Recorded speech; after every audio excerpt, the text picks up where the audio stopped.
Creamline muling rarampas sa finals ng PVL AFC 2024 as they defeated the Cherry-Tigo Crossovers via straight sets 25-16, 25-21 at 25-20. Risa Sato, tuloy ang happy high energy para sa CCS. Aliden Tandem, first ever final appearance na magkasama. Kyle Negrito, Spiker Ira, pinasalamatan si Ate Gia de Guzman. Abi Maranyo, rampas wag now, laglag later. At Sherwin Meneses, maluha-luha habang hindi makapaniwala na magbabalik finals ang Creamline Cool Smashers. Nagsimula ang laban sa isang madepensang dig ni Gemma Galanza at isang pancake save mula naman kay Eliza Valdez. Maagang kumobra ng punto si Baldo at Kaloy upang iwanan ng Cherry-Tigo sa first technical timeout. Mapapansin naman na very busy si Gemma Galanza kung saan pagulong-gulong ito madepensahan lamang ang bolang nanggagaling sa opposing team. Isang service ace mula kay Tots Carlos, 8-2. Nagpatuloy sa magagandang palo ang CCS Spikers na sina Gemma Galanza, Eliza Valdez at Pangs Panaga. Dahil ito sa magagandang receive ni Denden Lazaro at magandang set mula naman kay Kyle Negrito. High energy agad si Risa Sato dahil sa magandang simula ng Creamline. Pumuntos din ang half Japanese upang tulungan ng team. Kabaliktaran naman ito sa panig ng Cherry-Tigo. Very evident na tinatamad ang lahat dahil siguro sa absence ni Coach Kung Fu Reyes. Plakado, back-to-back denied si Aya Laure, 16-7. Battle between Tots Carlos versus Jen Yerba ang bida sa latter part ng set.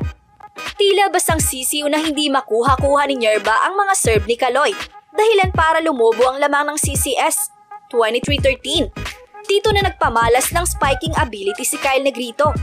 Palo kung palo ang offensive setter sa harapan mismo ni Abi Maranyo. 24-14.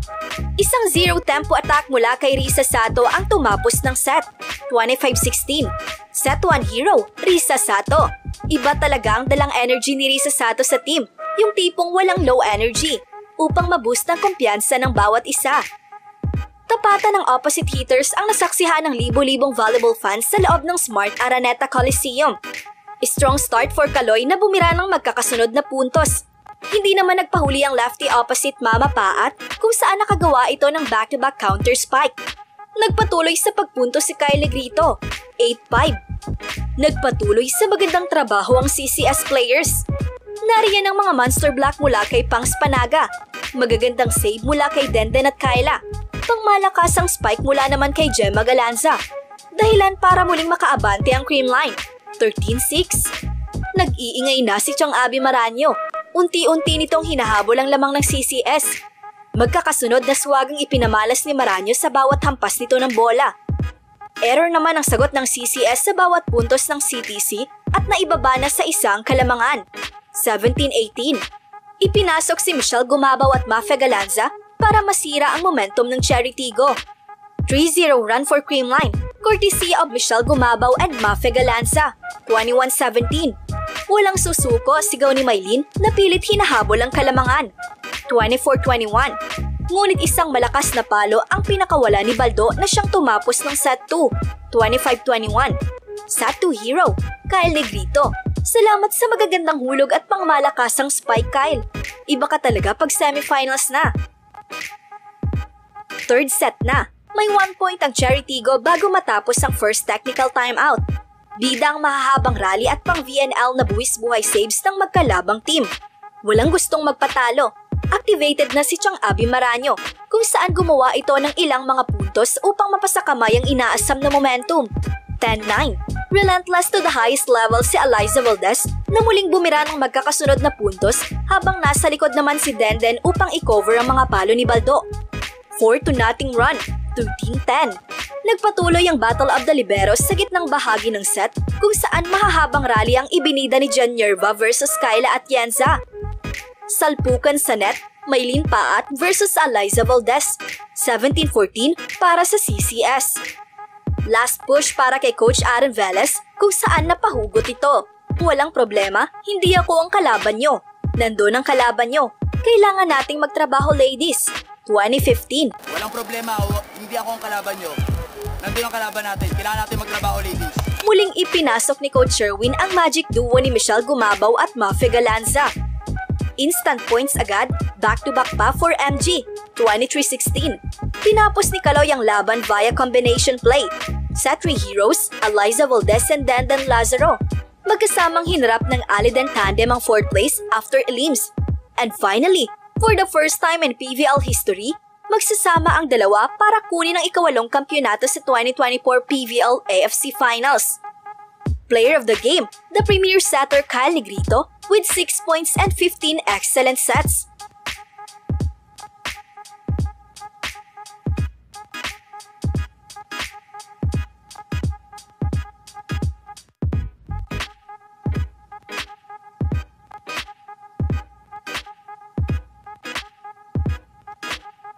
Aabangan natin kung sinong makakalaban ng Gia, I love you!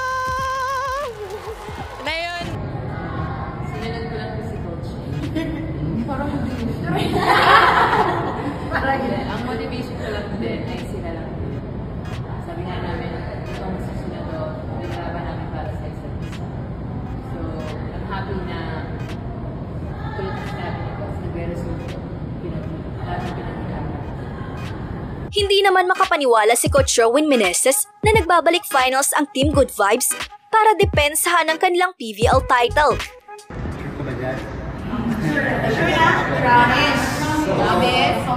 Siyempre, masaya kami, naka-finals kami ulit, pero patapos yung trabaho. Ang target naman is ma-defend yung province. So, mag-prepare muna ulit kami. Sino man yung makalaban natin. Happy kami at nakapagbalik kami sa finals.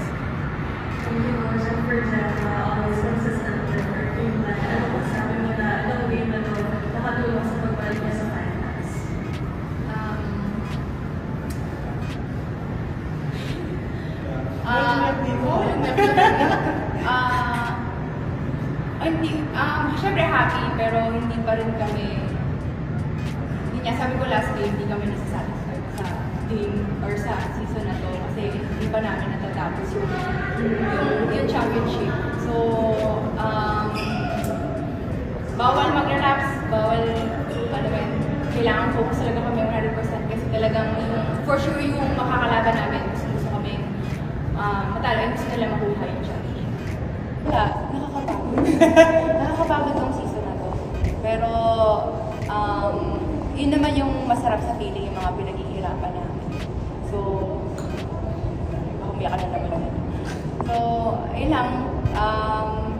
Hindi kami pwede makapantay. Sabi nga ni Dottie, kahit champion team kami, porket na champion team kami, makukuha pa rin namin ulit sa next season. So, paghihirapan namin, pagtatrabahuin namin ng mabuti, at madami pa rin kaming pagkakamali sa mga games namin. So, kailangan lang namin ngayon. Don't forget to subscribe, like, and comment on this video. I-click din ang notification bell para lagi kayong updated sa Creamline happenings. Ito ang Heart to Creamline, ang OG channel para sa balitang Coal Smashers.